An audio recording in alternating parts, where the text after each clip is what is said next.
सांगितलं बेस्टच्या निवडणुकीमध्ये ठाकरे ब्रँड चाललेला दिसत नाही। आता भूमिका स्पष्ट झाल्या।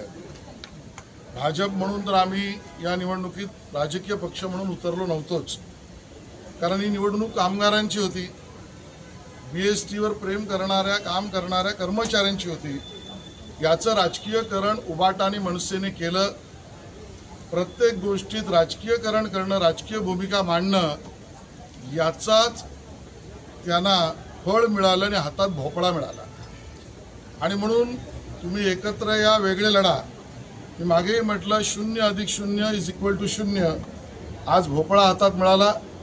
मुंबईचा विजय झाला, मुंबईकरांचा विजय झाला, मराठीचा विजय झाला, कामगारांचा विजय झाला, भाजपचा विजय झाला।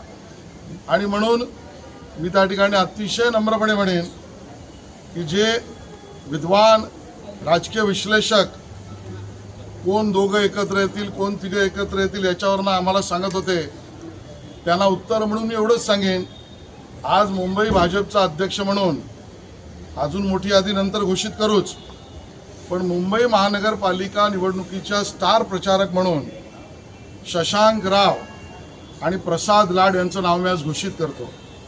या दोघांनीच बीएसटीच्या निवडणुकीत ह्या दोन्ही भावांच्या पक्षांना एका अर्थाने मुंबईकरांचा आशीर्वाद कुठे आहे दाखवलेला आहे।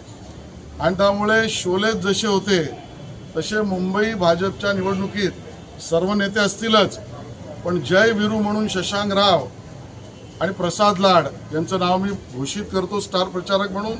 आणि या पक्षांना सांगतो, पहिले या दोघांशी निपटा, मग मी आणि देवेंद्रजींचा विचार करा।